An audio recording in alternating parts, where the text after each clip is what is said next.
guys, what's going on? Welcome back to another Form Check Friday. We have these now rolling on the regular. And again, I want to apologize for those few that we missed. It was a bit of a busy time, but we're back. We're back on track. So let's get right down to it, shall we?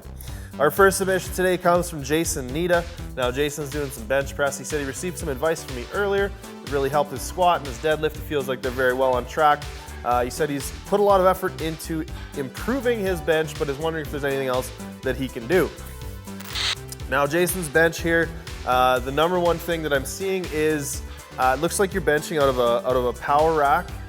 And one of the issues with that, or one of the things that can be difficult with that rather, is that generally the hook's height is adjustable only in very large jumps. So right now it looks like the pins or the hooks that you're unracking from are set maybe a tiny bit high. So in order to unrack, you're having to lose some of that position that you put your shoulders in. Now, right off the hop, that's gonna mess you up at least a little bit. So what I would recommend is playing with that, see if you can get it a little bit lower without it being, 3/4 of a rep to try to unrack the thing. The next thing that I'm seeing here is as you go through your presses, at the end of each rep and as you sort of get through to lockout, we're seeing that shoulder blade protract or move forward away from your back.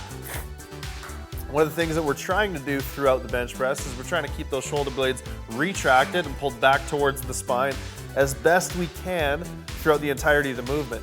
So if we're seeing those shoulder blades edge forward just a little bit on each rep and it kind of increases in magnitude as we get towards the end of the set, this is going to cause a really distinct shift from, say, rep 4 being very easy and rep 5 being very, very challenging. So what I'd like to see you do is hold those shoulder blades back harder and more consistently throughout your sets. So let's work on those two things. Number one, unracking and holding the shoulders better as you unrack. And number two, at the completion or throughout the last bit of the range of motion of each rep, again, holding those shoulders back. Other than that, everything looks really good. Bar path looks good. Your elbows are in good position, all that kind of good stuff. I would maybe, as an accessory or supplemental exercise recommendation, I would do some high rep upper back work. A favorite of mine is a wide grip seated row where you're mimicking your bench grip width and essentially mimicking your touch point. It'll probably be an inch or two lower, but very much when you're at the end of each rep, when the bar is closest to your chest on the row, try to mimic the position you would be in at the bottom of your bench press. So try to pull those shoulder blades into that same position. Now this should, over time, help you build a little bit better muscular endurance in the upper back and get you a little bit better at holding that position. Now our next submission is some deadlifts from Johan. Now Johan is doing some conventional deadlifts here, and he says that he knows he loses a little bit of position in his upper back, but part of that is just that he's got a pretty thick upper back, which is great. That'll help for deadlifting. And he's wondering why, when he gets to lockout, he's struggling more there. Speed is usually good off the floor, he says. So a couple of things. Number one, I think your low back is rounding, and I think you're losing position in your pelvis. So we're failing to maintain proper extension in that lumbar spine. And when we get to the top, essentially the hips are coming to full extension, and you're having to finish the rep by extending your low back. Now, the extensors of the low back aren't necessarily super strong, big, or powerful muscles, and that's causing the slowness at lockout. So a couple of things we can do there that I would recommend is number one, start off with some cat-cow exercises and some bracing exercises, the McGill Big 3. Just look those up on Google and you'll come across about a bazillion examples of those. So those are some things you can do to learn a little bit better awareness through the trunk and the low back to try to hold better position, as well as create a little bit of endurance in the relevant areas. The next thing is going to be deciding whether or not you want to take all the steps back to become a flat back deadlifter or not. I talked about that in a previous video. And if not, I would work on holding better position and trying to maintain a little bit more extension through that low back specifically as you initiate the movement. This is likely going to slow you down off the floor, but it's going to be a trade-off. If you get a lot of speed off the floor by losing position, you're going to have a really crap time at lockout. But if you make it a little bit harder off the floor for the sake of maintaining position, you're gonna ease that, you're gonna make that lockout a lot easier. So those are the things there. As far as exercise suggestions for accessory work, I would probably rotate between a pause deadlift, where you're forced to maintain position off the floor in that very short range of motion off the floor. I'd be pausing like an inch or so, because that's right where you seem to be losing positioning. The other thing that I would do is maybe some deadlifts where you're overloading that lockout. One of the things that you can do as a bit of a round back deadlifter is you can actually work at making the challenging part of the range of motion more challenging by adding some light bands or a little bit of chain to essentially work on that part of the range of motion. You're slowing down in the mid-range towards the top, work on that mid-range towards the top kind of range of motion. So like I said, banded or chain deadlifts can help in those respects. But that's about it. I hope that those tips and maybe those exercises help you through that bit of a sticky lockout. Our next video here is another deadlift. This one comes from Rob. Now first off, Rob, you submitted your video upside down.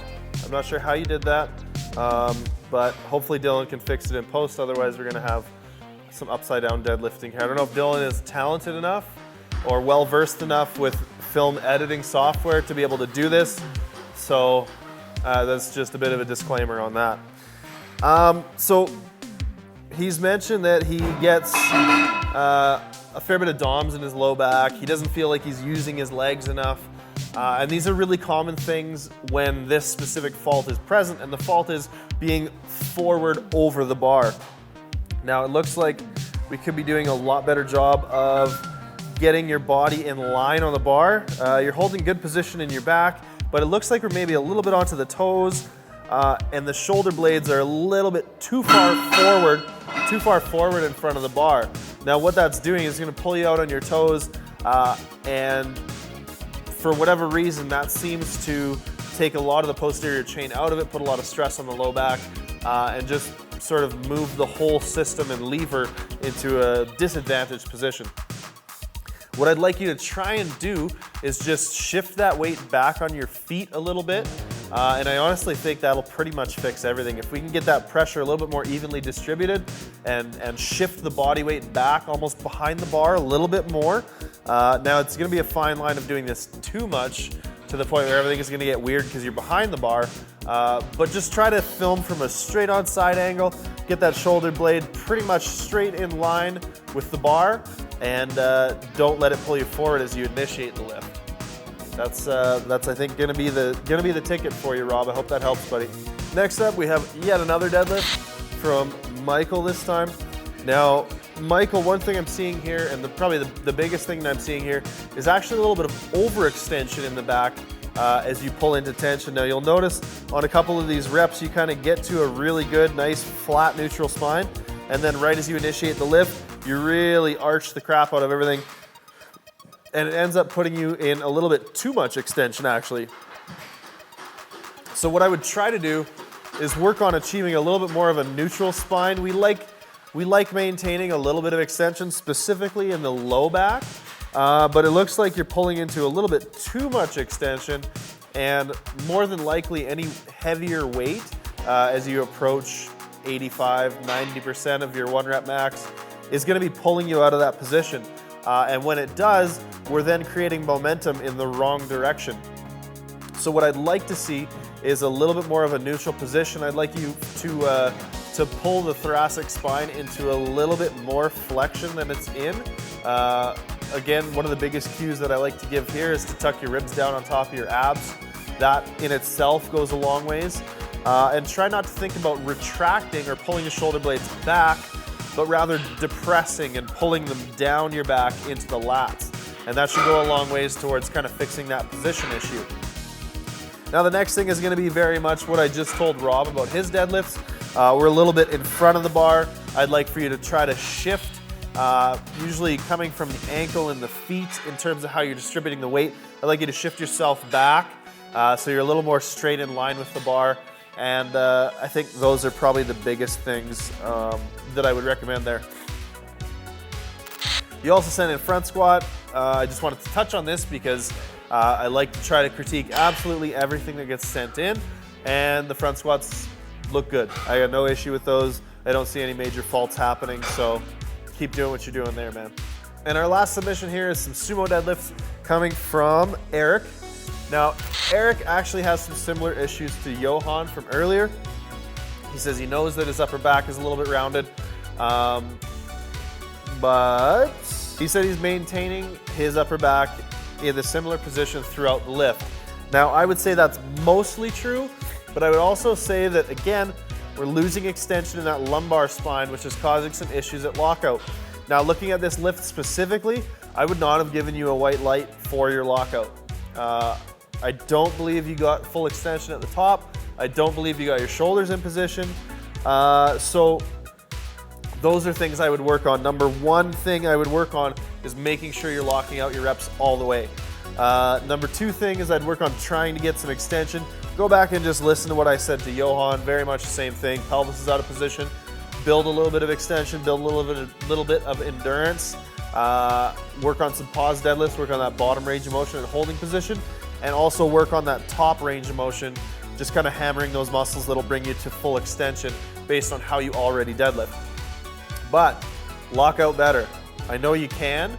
You definitely could have gotten that rep all the way to lockout, but you didn't. And I don't want you to practice faulty reps, get to a contest, and with the max weight, because you're not used to extending all the way, have issues with that. So let's see full extension, a good solid hold at the top of each rep, even just for a couple of seconds, to make sure that you're set and in control at lockout. Hopefully that helps, Eric. You're a hell of a strong dude. Let's just hammer in those little technical efficiency issues, and I think you got a bright future, man. So that's about it for Form Check Friday. Everybody, thanks for tuning in. We're up to somewhere in December now, December 8th. So yes, there's a pretty huge waiting list right now. As we get more and more subscribers, we get more and more submissions. As an aside, thank you to everybody for submitting. We appreciate it. We like making these videos. We know people get a lot out of them, which is awesome. That's one of the things that we really wanted to do with this channel. So yeah, keep them coming. Just don't be surprised if you have to wait a little bit to get your video featured. Thanks again for tuning in. Hit that subscribe button. Like the video if you liked it. If you have any questions about anything you saw in this video, leave it in the comments below. And we will see you guys next time.